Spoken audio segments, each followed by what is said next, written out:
하나님께서 나홈 선지자를 통하여서 아수르의 수도 니느웨에 대한 선포의 말씀을, 심판의 메시지를 선포하고 있습니다. 니느웨는 요나 선지자를 통하여서 한번 은혜를 받았던 적이 있었던 도시이지요. 하나님께 은혜를 받았고 왕부터 시작해서 모든 백성들이 하나님 앞에 무릎을 꿇고 자기들의 죄를 회개하고 하나님께 한번 은혜를 받았던 그러한 도시입니다. 한번 구원받았던 도시인 것이지요.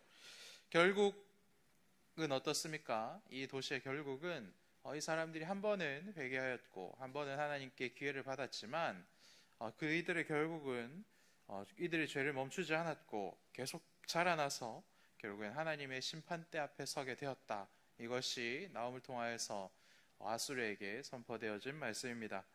이것을 통해서 우리가 알 수 있는 것은 무엇입니까? 하나님의 은혜, 내가 한번 받았다, 내가 한번 누렸다, 그렇게 하나님 앞에서 울고불고 기도해 보았다, 이것이면 충분하다, 이것이 아니다 라는 것이죠. 하나님의 은혜는 받아도 좋은 것이고 더 받으면 더 좋은 것입니다. 그래서 매일매일 하나님의 은혜로 충만하는 것이 우리들에게 가장 유익하다라는 것을 알 수 있습니다.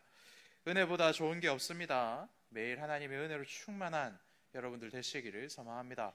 그리고 하나님의 은혜의 자리를 찾고 그곳으로 나아갈 줄 아는 복을 누리시기를 또한 축복합니다. 그래서 죄에 대하여서 민감하고, 그래서 죄에 대하여서 항상 하나님께 엎드리고 하나님께 회개할 수 있는 그런 복을 누리시기를 소망합니다. 그래서 이제 올해도 2달 남았지요. 이제 11월 첫 번째 날입니다. 오늘부터 연말까지 하나님의 은혜를 갈구하고 하나님의 은혜로 충만한 저와 여러분 되시기를 다시 한번 당부드립니다. 1절 말씀을 보면 나훔이 엘고스 사람이다 라고 우리들에게 알려주고 있습니다. 이 엘고스라는 이 지역에 대하여서 전통적으로 3가지 의견이 있습니다. 가장 먼저는 니느웨에서 40km 정도 떨어진 곳이다. 그러니까 아수르 안에 있는 도시이다라는 주장이지요.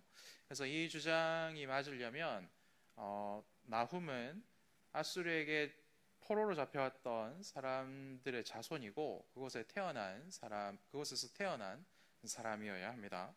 둘째 주장은 갈릴리에서 남쪽으로 한 30km 정도 떨어진 곳에 있는 곳이 바로 엘고스라는 주장입니다. 이 주장이 맞다면 동일하게 이 나홈은 북이스라엘 사람이 되어야 합니다. 마지막으로는 유다에 속해 있는 도시 중에 하나이다라는 주장이지요. 그래서 앞선 2가지 주장은 이 나홈을 북이스라엘 사람으로 본다면 이 마지막 주장은 나홈을 아수르에게 망하지 않은 남유다 사람으로 보는 것입니다. 그런데 오늘 본문 마지막 절 말씀을 보면 남유다에 대한 위로의 말씀이 기록되어 있는 것을 볼 수 있습니다. 그래서 우리는 이 나훔이라는 사람이 남유다 출신으로서 아수르에게 괴롭힘 받던 중에 하나님께 니느웨에 대한 심판의 메시지를 받았고, 그래서 그 메시지를 남유다 사람들에게 전하고 그리고 기록으로 남겨서 그것을 가지고 니느웨로 넘어가서 하나님의 심판의 메시지를 전하였던 사람이다라는 것으로 정리를 해볼 수 있습니다. 나홈의 뜻은, 나훔이라는 이름의 뜻은 위로받다라는 뜻이 있습니다. 그래서 나홈에게 임한 니느웨와 아수르의 심판 소식은 먼저는 누구에게 위로의 소식이 되는 것입니까? 북이스라엘을 멸망시키고 남유다에게 조공을 받아가고 있는 그 상황에서 남유다 사람들에게 이제 이 지긋지긋한 생활이 끝이 난다라는 그런 메시지가 되는 것이죠. 그래서 그들에게 위로가 되는 것입니다.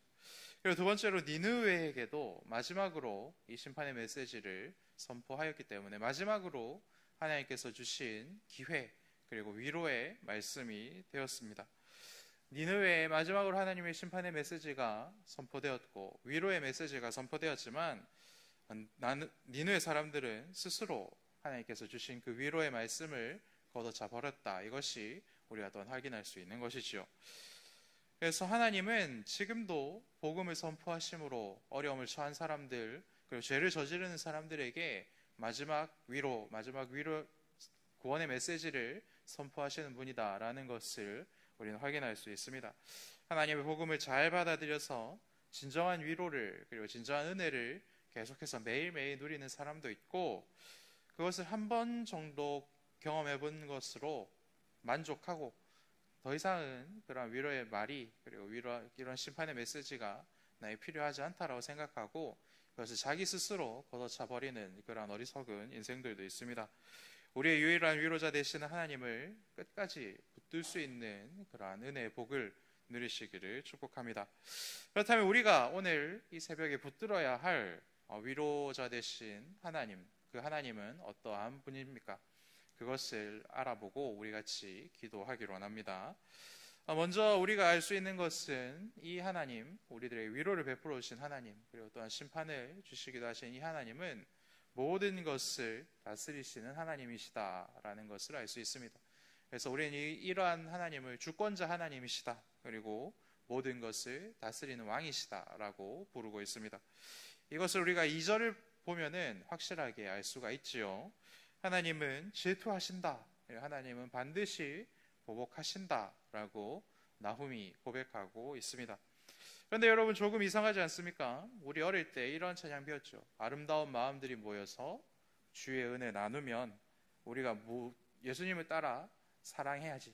그리고 예수님을 따라 사랑하는 사람들은 어떻게 살아야 됩니까? 미움과 다툼과 시기와 질투를 모두 버리고.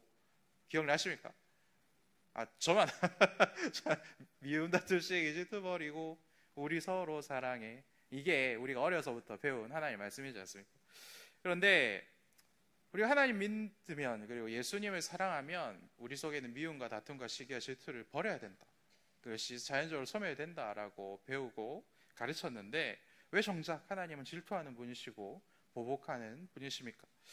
이 부분에 대해서 우리가 먼저 알아야 될 것이 있습니다. 죄가 기본으로 탑재된 저와 여러분들의 질투는 어떻습니까? 이것은 우리들이 판단하고 우리들이 기준이 되는 질투와 분노이지요. 하나님의 질투는 우리의 질투와 근본적으로 다릅니다. 우리는 죄 가진 자로서 죄를 가지고 분을 내고 질투를 한다면, 하나님은 모든 것의 기준으로서 선하신 분으로서 죄가 없는 분으로서 질투하시고 분을 내시는 분이다라는 것입니다. 그래서 죄인들의 질투와 분냄은 때로는 악한 것들, 그리고 세상이 흉흉해져 가는 것들을 향할 때도 있지만, 근데 나에게 이득이 되지 않을 때에는 어떻습니까? 정의롭고 그리고 올바른 것을 향할 때도 있더라라는 것을 우리는 경험하며 살아가고 있지 않습니까? 왜 그렇습니까? 기준이 자기 자신이고 기준이 자신의 이득이기 때문에 내 이득과 반하는 것이 있다면 정의로운 것이라고 할지라도 우리는 분을 낼 줄도 알고 질투할 줄도 알고 그것을 보복할 줄도 아는 마음들이 우리 속에 있는 것이죠. 사돈이 땅을 사는 것이 악한 일입니까? 아닙니다. 그리고 나쁜 일입니까? 그렇지도 않습니다. 그런데도 우리의 배가 아픈 것은 왜 그렇습니까? 우리 속에 죄가 있고 그것이 작동해서 질투를 만들어내기 때문에 그러한 것을 우리가 경험하는 것이죠. 이것을 이해한다면 우리의 질투와 하나님의 질투가 다르구나라는 것을 이해하는 데 도움이 되는 것이죠. 그러면 하나님의 시기와 질투 그리고 분냄과 보복은 어떠한 것입니까? 유일한 선이신 하나님을 거스르고 대적하는 자들을 향한 질투와 보복이다라고 오늘 하나님께서 우리들에게 분명히 알려주고 있죠. 질투하신 하나님에 대한 말씀은 출애굽기에 처음 등장합니다. 20장 5절을 보면 하나님 외에 다른 우상을 섬기는 것을 하나님께서는 용납하지 않으신다 말씀하시면서 나는 질투하는 자이다라고 말씀하시고, 34장 14절을 보면 동일하게 다른 신들에게 절하는 것을 금지하시면서 여호와는 질투라 이름하는 질투의 하나님이다라고 스스로를 소개하는 말씀을 볼 수 있습니다. 그래서 이 오늘 본문에 등장하는 이 질투한다, 그리고 분을 낸다, 그리고 보복한다라는 이 단어들을 너는 왜 나는 미워하고 쟤만 좋아해?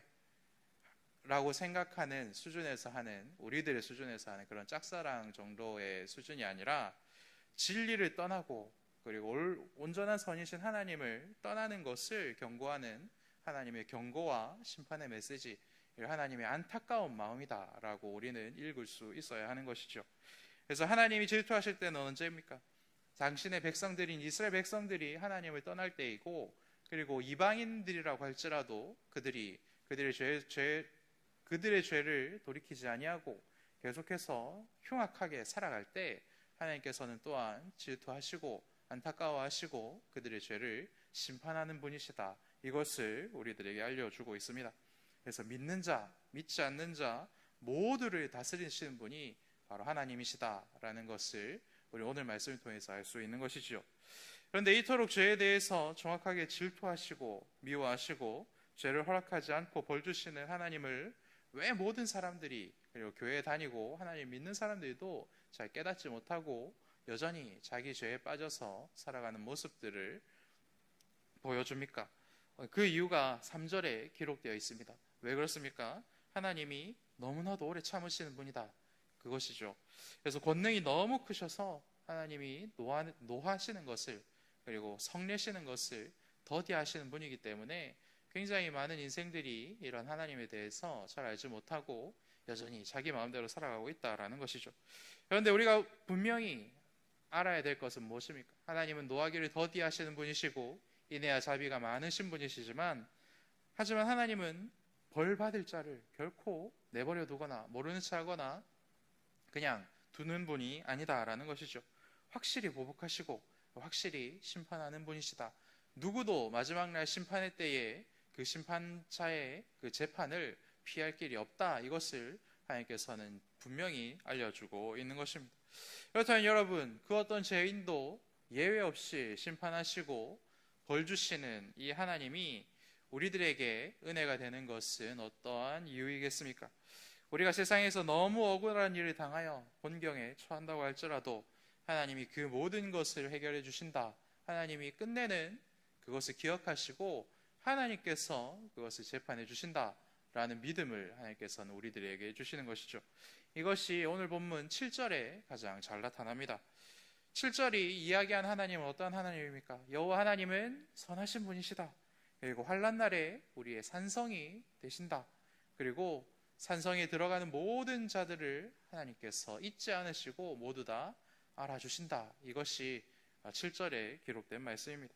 사랑하는 여러분, 선하신 하나님께서 내 모든 상황과 처지를 아시고 여전히 나를 보호해 가십니다. 그리고 세상 끝날까지 나의 영혼을, 그리고 우리 가정을, 우리 교회를 보호해 가시는 줄 믿습니다.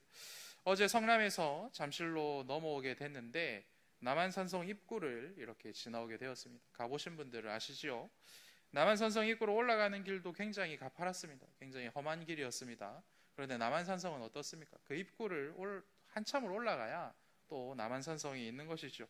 더 높습니다. 그러니 그것이 이 수도 한양을 방어하는 그러한 요새가 될 수 있는 것이죠.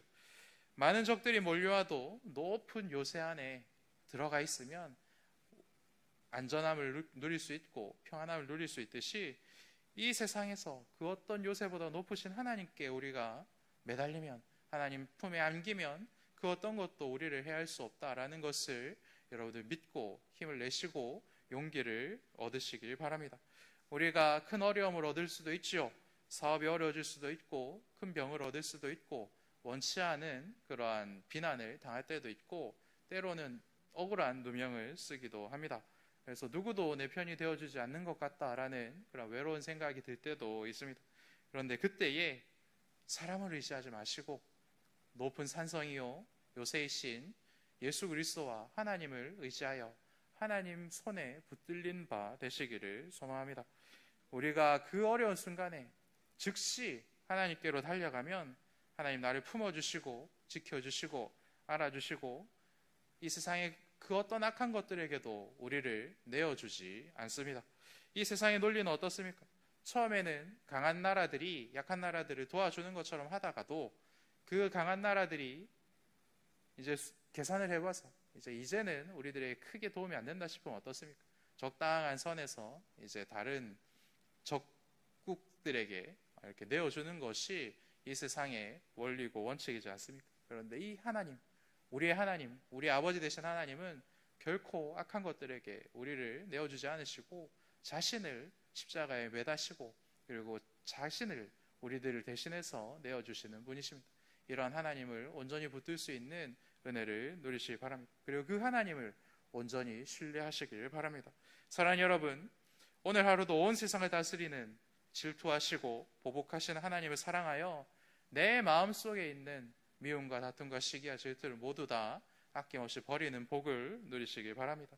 그리고 그 은혜를 인하여서 하나님이 여전히 나를 사랑하신다라는 것을 체험하시고 그것을 고백하시기 바랍니다. 그리고 또한 우리의 영원한 산성이시고 보호자 되신 하나님만 붙들고 하나님만 의지하는 오늘 하루 되시기를 또한 축복합니다. 함께 기도하겠습니다. 하늘에 계신 우리 아버지의 이름을 거룩하게 하시며 아버지의 나라가 오게 하시며 아버지의 뜻이 하늘에서와 같이 땅에서도 이루어지게 하소서. 오늘 우리에게 일용할 양식을 주시고 우리가 우리에게 잘못한 사람을 용서하여 준 것 같이 우리 죄를 용서하여 주시고 우리를 시험에 빠지지 않게 하시고 악에서 구하소서. 나라와 권능과 영광이 영원히 아버지의 것입니다. 아멘.